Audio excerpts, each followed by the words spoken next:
Well, hello, good evening. Good How you evening. doing? Sorry, we had a little technical difficulties. And Jayden, you're gonna go tell him to stop screaming. um, I hope you're enjoying yourself this evening, and we're gonna talk about wanna get away. Yes, does that And sound familiar? welcome to Coffee Chats. Amen. Oh, that's good coffee. But before we get into that, we are going to give you some announcements. Pour some Jesus in my cup to fire me up. Pour some Jesus in my cup.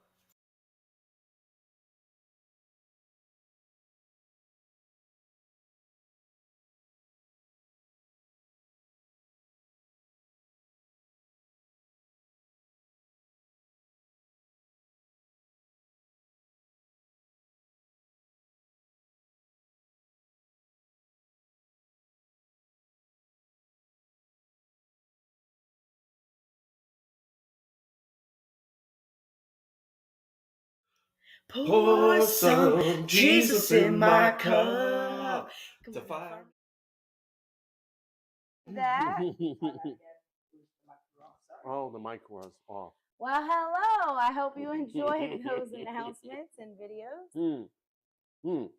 This coffee is good. So we titled this "One Get Away" because we got away for a few days down to Florida, visit some friends.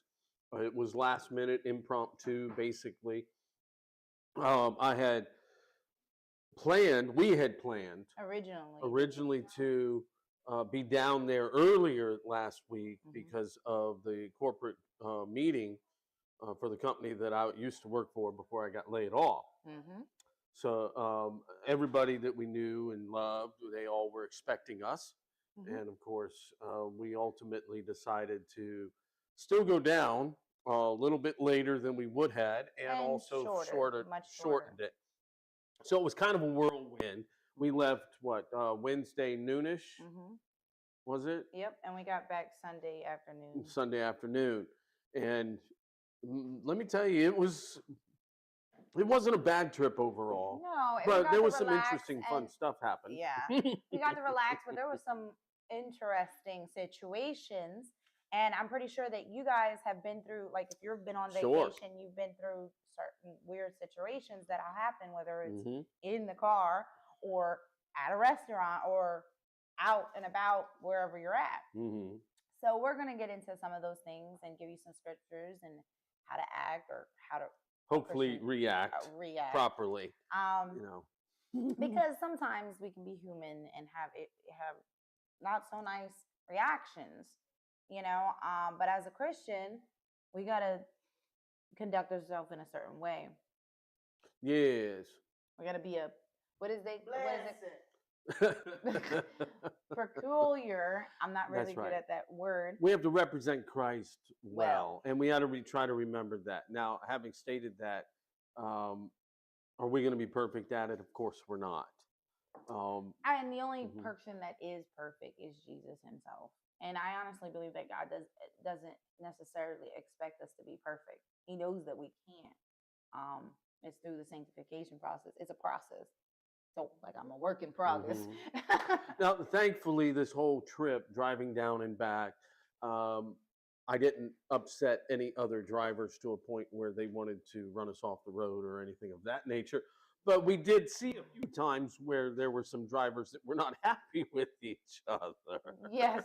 And then there was a few times where he was driving the speed limit, but evidently that wasn't fast enough for other drivers, and they would get mad and like storm on the sides. It's like, oh, we need to do all that. Or they would rev their car, and it's just like, that just sounds so bad for your engine. Now, our car has this active radar cruise, I think it's called, or something of that nature. It might be called a little bit different from model or car to car.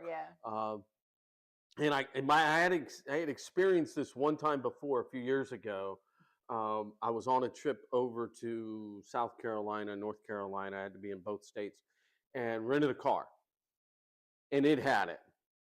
And when I put the cruise on, and it was doing its own thing, that kind of freaked me out a little bit. I don't know if y'all have experienced this in the new cruise control technology in cars today, but it's a little disconcerting because it's like reality is you don't have to put your foot on the brake, but you want to. Yeah. Right? Yeah. And it's like I keep thinking after I realize what it's supposed to do, I keep thinking in my mind, our God has not given us a spirit of fear, but of power, love, and a sound mind. But the sound mind part reminded me, like, keep your foot ready. Yeah, be ready. Keep your foot ready. You know? And then there was times where it would be like it would freak out if he got too close to a car and started beeping and going crazy. It's like, so if you're driving along and you're whatever speed, right, and you're X distance from the car in front of you, because it's going to keep you that distance, right? It's going to maintain a certain distance. Well, that distance is more than enough for other cars to come and merge in. Yeah. Right? But as soon as another car merges in, it was like, oh man. Like, man, you know, it don't have to be like all that. I know, Relax, we don't need to do all that. So, and then the other drawback to it is if you're using it on a state highway and you're coming up to a light that's a red light and there's cars that are already stopped. Right. It waits until that minimum distance is reached before it starts to slow you down. So if you're doing 60 or 65 miles an hour on the state road and you look up ahead half mile or so and there's cars stopped at a light and it's not changing and they're not moving, it waits until literally you're like 100 yards from the car that stopped before it finally slows down. Right. And it's like, yeah, I don't like that. No, I don't like that. I personally, if I'm driving or whatever, I'll still like take kind of like. What do you mean if you're? If I do drive, but anyway, so anyway, when I now have that's a drone, lot funny. when I have drone, I would like to like lift my foot off the gas so a little bit. So that I'll start to slow down. Now I won't put my foot on the brake until I get a little bit closer. But if I'm like 100 yards, it's like, come on, slow down now. Like we're still at 60 miles an hour here. Yes, she is an excellent side seat driver. I have drove. Stop it. This is not in a while. You see how what I have to put up with, all this spousal abuse? I apologize. But anyway. You see, now this is another topic. So if you get offended by somebody while you're on the road or on vacation, your reaction truly needs to be Christ-like. If you're a born-again believer, we're supposed to represent Christ well. And to that point, don't talk smack and you won't get hit. To that point, let's see. Your kindness will reward you, but your cruelty will destroy you, according to Proverbs 11:17. Thank you.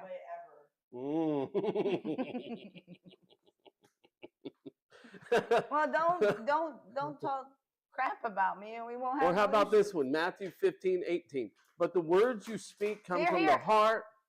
That's what defiles you. Hey, that goes back to you. So if talking smack. If somebody cuts you off while you're driving on the road, and you have a non-Christ-like reaction in gesture and word, you're shaking that camera, Jay. Be careful. Yes, please. Be careful. And we shouldn't, but we are human, right? Yeah, we have our issues. We are human. We shouldn't be like doing road rage and trying to run people off the road and all that. Don't be the guy who turns hard and stops in front of another vehicle and then gets out and comes over and breaks the driver's window, right? Grabs the guy and punches him and tries to pull him out of the car. Yeah, these things are not Christ-like. And if y'all recently, that was a video that was going around recently that I see. I didn't see all Lord that. have mercy. I actually, it was a long time ago, but I remember when I was 18, I think it was 18 or 19. I can't even remember that far back. Anyway, so we were on the Philadelphia Turnpike, and I was doing more than I should have. And I was going, I was cruising, and I don't know what, but he was on the phone. He was talking on the phone. I was working, he was working, doing my thing. I was going. And this guy got so mad on the side of me. He's obviously saying some not so Christ-like words, and using some hand gestures. And he's mad. And he is like, you could see him basically cussing me out through his window. And I'm like, I'm going more than the speed limit at this moment. And evidently that wasn't fast enough. He ended up flying past me. And then it was not even a few minutes later, like 2 minutes down the road. Mind you, he's past me. And we all have to come to a stop anyway. He was late for work. Because there had been an accident. We all had to literally like slam in our brakes. Now, in full transparency, what Miss Ariel is not telling you, okay, is all right. At the time, I had an RX 470. Yes, it was a Lexus, the almost the biggest SUV they had, right? And it was sweet. I mean, it was so sweet that you didn't know. You had no idea how fast you were going just sitting in the car. Nope. And so when this guy blows by her, that caught my attention. So I look over, and Ariel's like, wow, I guess I wasn't going fast enough for him. I look over at the speedometer at that moment. She's doing 90 on the Pennsylvania Turnpike.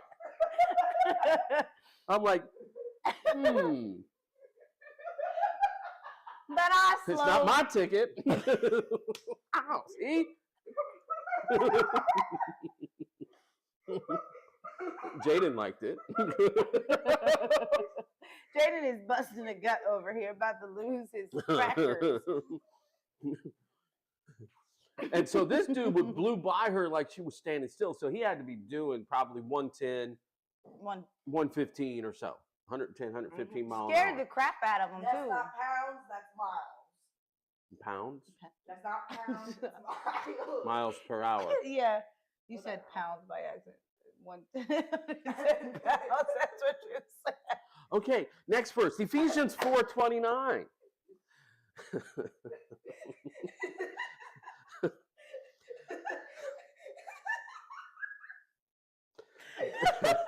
All right, Ephesians 4:29. Don't use foul or abusive language. Let everything you say be good and helpful, so that your words will be an encouragement to those who hear them. See, an encouragement can be one of two ways. It can be very uplifting and nice and sweet, or it can be the Marine Corps way to encourage another Marine. Suck it up and put a boot up their backside. Oh, I'm crying. Right? That was so funny. So there's two ways to encourage.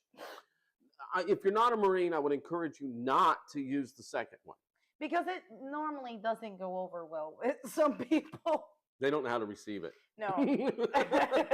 They don't get it. But if you're like a Marine spouse's wife, you'll understand. I'm telling you, you get it. Here, Colossians 3:12. Since God chose you to be the holy people he loves, you must clothe yourselves with tender-hearted mercy, kindness, humility, gentleness, and patience. So we threw these verses in here. Sorry, I was looking at myself laughing. That's behind. Because there was a few times where we wanted to lay hands on people's faces. I mean, full transparency, being honest, right? Yes. We just wanted to lay hands on their faces. If you're a Christian, if you're a Christian out there, okay, laying on of hands is definitely biblical. Yeah, we're stretching it just a little bit. We're stretching it a little bit by laying hands on someone's face. I don't do it on your face. I just do it in other places. But anyway, there are times where it's like you tell somebody something, I don't know how many times, and they still don't get it. What am I supposed to do? I get it. I know it, but as a Christian, we're It's not like, supposed to be doing those things. Lord, can I lay hands on their face, Lord? Yeah, you want to. And then and the answer is Nope. Nope. Yeah, no. Yep. You have to. What's the scripture? Help me, Lord. The script. We have to not count everything as joy for one, and that's not easy. And be patient. That's not easy either. But the other one is that you have to love everybody. Well, we have to love everybody. That's doesn't not mean we really, have to like them. No.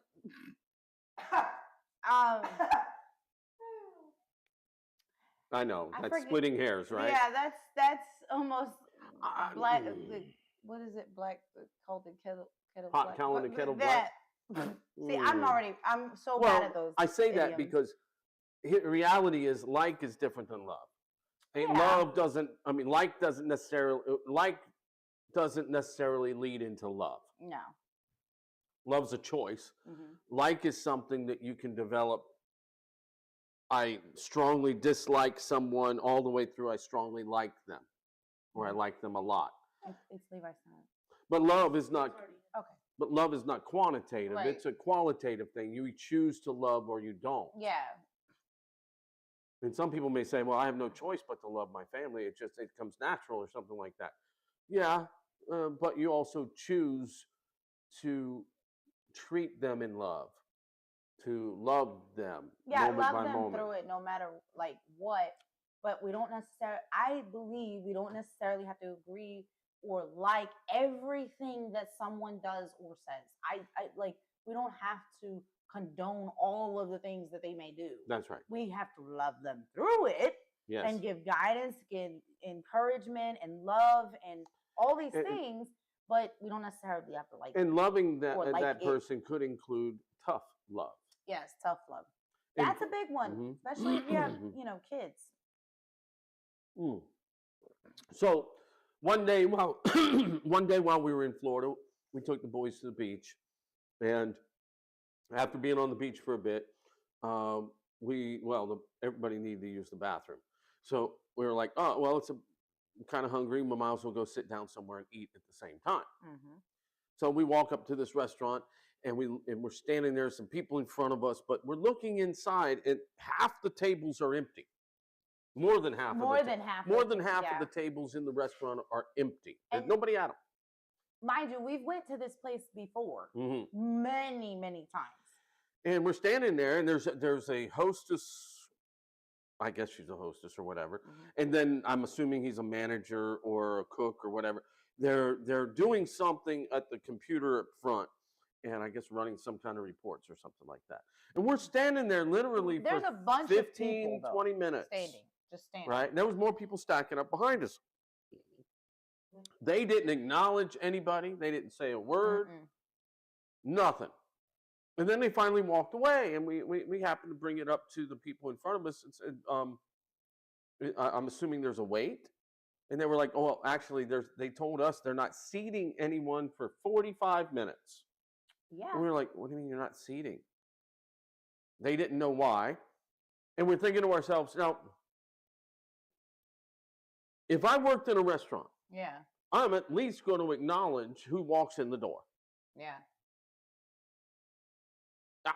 We're scratching our heads saying, but there's like more than half the tables are empty. There but you're was not seating probably literally maybe 4 tables that I could count that actually had people in it. And mind you, there's a lot of tables, and one of those tables was outside. So I was confused, and I'm not beating up the servers. Now I get it, there's staff issues and stuff like that and whatnot. Now, I'm not going to beat them up on that subject, but I just didn't understand why nobody, I'm sorry, would even acknowledge our existence. Yeah, they didn't even acknowledge that all these people But they literally expected the people in front of us to spread the word, I guess.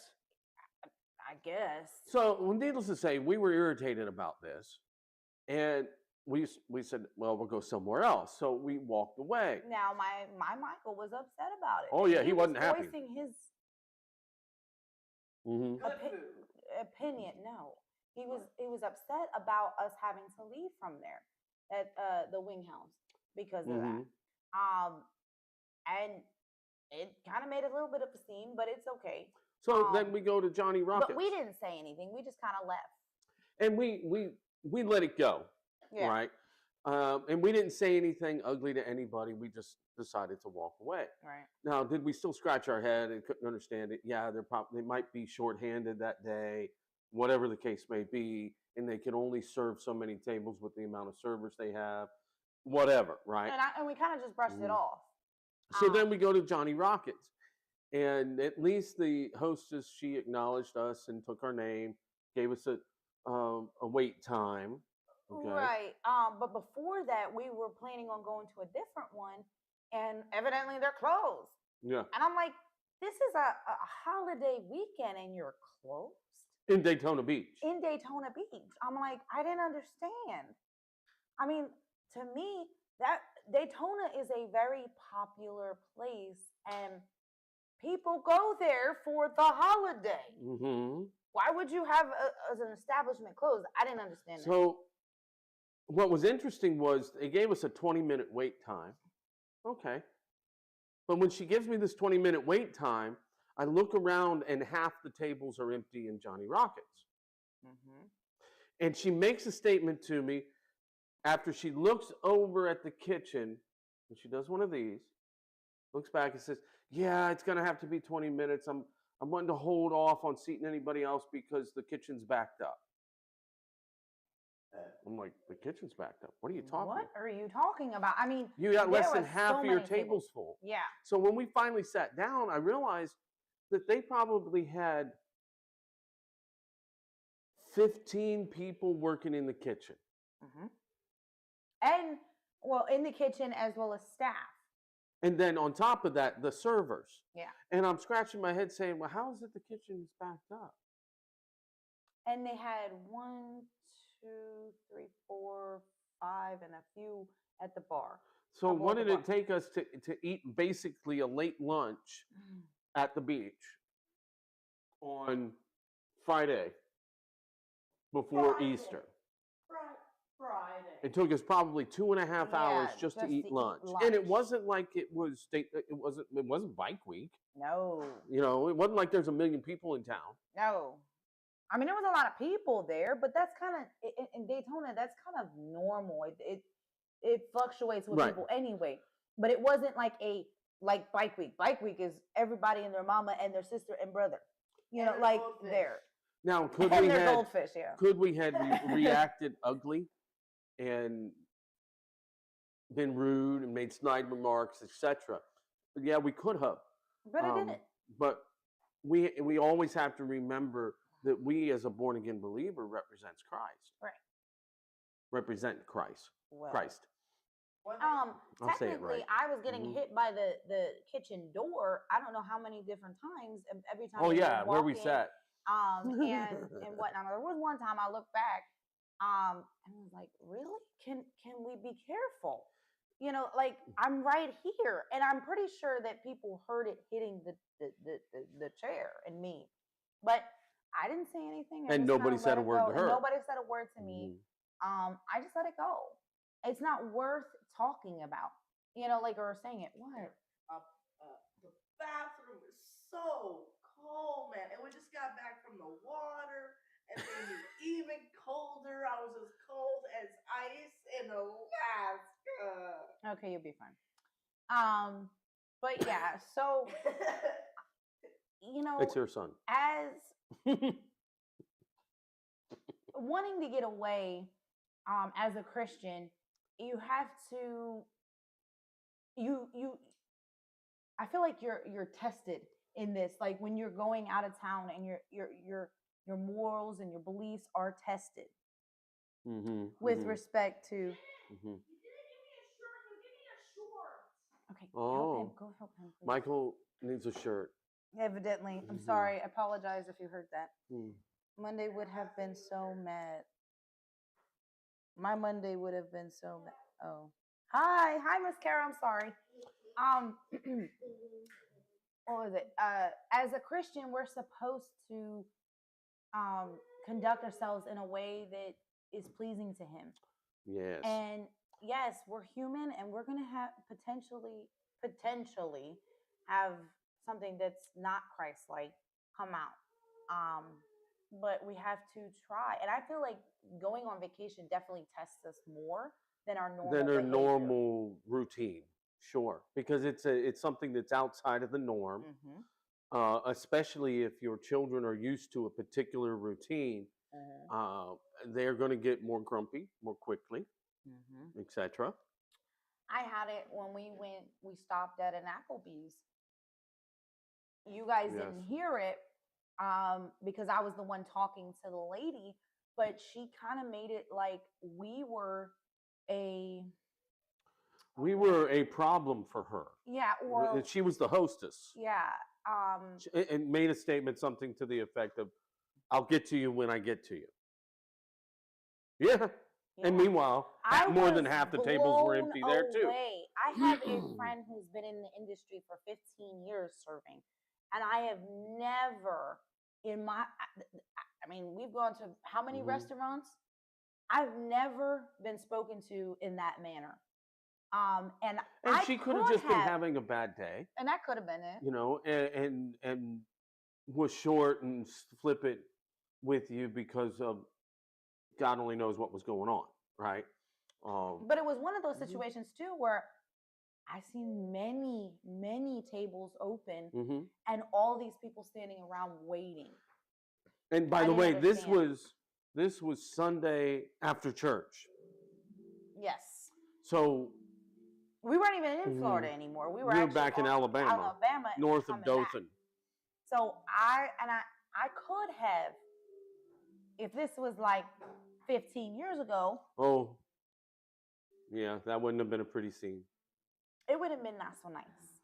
But I chose to say, okay, I'm going to take my family and I'm going to go. Because if I'm a problem, I'm going to take myself and my family out of the situation.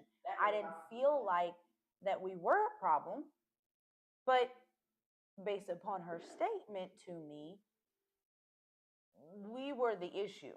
Or all the people that were standing around was an issue to her. So let's take this one step further. We've chatted for a while now, almost a half hour on reactions to ugly situations. But another part of wanting to get away in representing Christ well is what's your priorities when you go on vacation? Or when you go into reality. Right? Is your priority the vacation? Or is your priority still God. Christ? Okay. And glorifying Him in all we do? Are we still putting Him first in everything we do while we're on vacation? So we say this because our boys will testify to this, and we're not trying to pat ourselves on the back.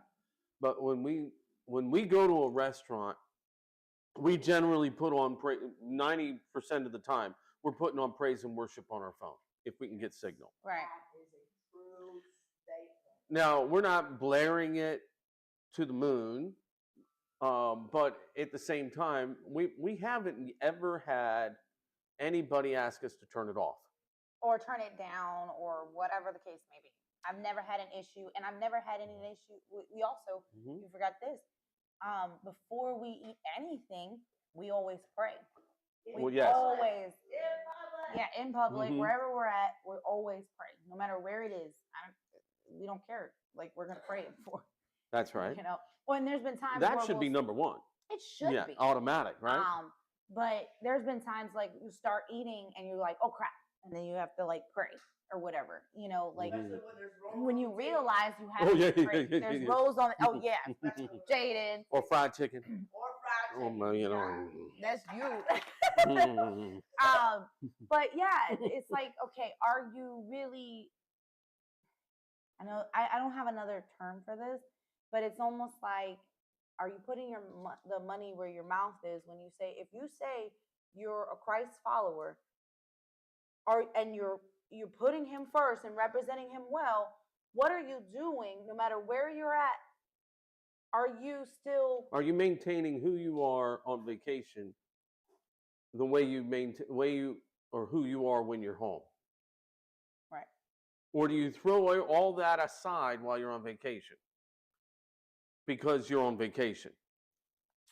He didn't even realize it. I had packed their Bible because I'm pretty sure if you've been watching our lives previously, and if you haven't, go check them out. Amen. Yeah. But if we have been reading the Bible we just finished Genesis and now we're on Exodus, but he didn't know it, but I had already packed the Bible because we're used to reading the Bible every night, and that's important to me. So what did I say to you before we walked out the door? No, we were in the car. He was like, "Do you have the Bible?" And I was like, "Yep, it's already packed." Because if she had said no, I would have stopped the car and got back in the house and got it. Yep. We weren't in that much of a hurry. No, we were going slow that day. But yeah, we were. But it's okay. But that was important to me. I was probably one of the first things I put in my bag. With the electronics and stuff, I put the Bible because I knew we were going to want to read scripture at night because that's what we do. And yeah, can you pull it up on your phone or on your computer? Sure. But there's something to be said about actually reading out of the physical book compared to on your phone or on your computer. There is something to be said about that. Yeah, it's a lot different. Like other things happen or you get to experience it a little bit more or whatever. It's Let's take this one step further. If you're a born again believer out there, when you go on vacation, what do you do when you walk into that hotel room? I'm asking this question as if I'm expecting an answer from our viewers. It's okay, Kara. I understand. It's What'd all she say? good because she said I meant to mum, not mun. So it's okay. It's all right.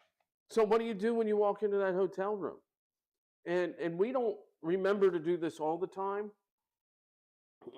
but it is a very good idea to walk in that hotel room and pray over that room.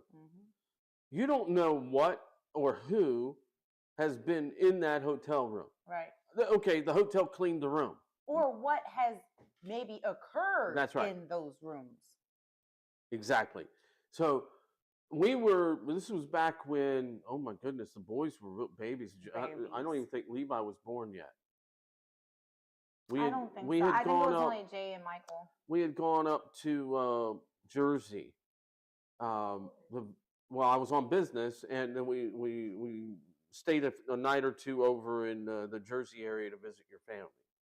Right? Yeah, but it was on our way there. It wasn't at that Daytona that we would, or not Daytona, the Days Inn.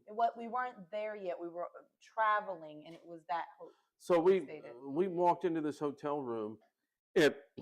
We felt something off about it from the start, but we didn't think anything of it. We didn't pursue it. We didn't pray about it. And we normally do, by the way. And we went to bed that night. We were really tired. And both of us woke up. Awful dream. It was extremely hot. Sweaty. Meanwhile, it wasn't like the AC unit wasn't working. We were overheated. We both had ugly, demonic nightmares.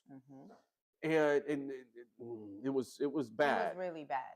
So we immediately had to pray about it and take control over that situation in the name of Jesus. So again, you don't know who or what has happened, who's been in that room, what has happened in that room. Cleaning the room doesn't eliminate anything that may be attached to that room. You have no idea. I mean, even another thing, looking for houses or your rentals or whatever, like or wherever you're going or staying or whatnot, or even if you're going, even don't beat me up on this, but you could be going to a family member's house. You don't know. You could something could attach to you or come on you, and you're not feeling well afterwards. All kinds of crazy. You should be praying in continuous prayer. I'm telling you. So we've been, obviously I've been sending out resumes, right?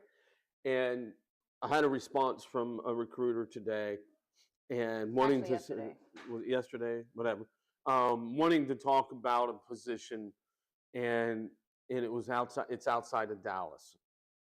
So we this was in Knoxville. This was outside of Knoxville. Okay. It was not. So we went on and looked for houses to rent around Knoxville. Now, initially, aside from the fact that it's stupid expensive around Knoxville, right? It was what, the first or second house that we looked at as soon as we clicked on the photos. Both Ariel and I, now I didn't know it, that she was feeling and thinking the same thing, and she didn't know that I was thinking and feeling the same thing. We didn't speak to each other. Not initially. I sat there on that photo for probably a minute and a half before I said, "Oh no, there's something just so wrong about this." Both house. of us honestly felt like there was something demonic in that house, just from the first photo. Yep. Well, actually, I think it was the second photo because the first photo was like the house photo. Oh yeah, like the outside of the house. Photo, and then the second photo was like, oh. And it wasn't like it was a picture of a room in a house. That was it. You know, I mean, it wasn't the most prettiest house in the world. It was well. There's something that was hanging from the ceiling. It was some kind of a light fixture. Well, but it looked like something for seances. I'll be honest with you. That's what it looked like to me. So we were messed up over that because it was like, wow. I mean, it gave me goosebumps. I was hot. I was nauseous after looking at it. I was like, and we had to take authority over that. Yeah. But so back to want to get away. So needless to say, if you're on vacation and you profess to be a born again believer, do you seek out a church to visit? Now, why would you do that, you say? Well, you're a born-again believer in Jesus Christ. He doesn't require us to be in every single service when the doors are open. Of one particular church. Of one particular church. But he does say, don't forsake the assembly of believers. Okay, so is it a sin that you don't seek out a church to go to on a Sunday morning if you're on vacation or a Wednesday night? No. Would it please God? Here's the key. Would it please God if you did and said, you know what, I'm going to be in the house of God and worship with my fellow believers, fellow people in the body of Christ, even if it's not my home church. You're not cheating on your home church if you visit another church, okay? I mean, to be honest, if you get told something other than that, oh, it's no big deal or whatever, because in reality, is that your heart is right. You're going to church.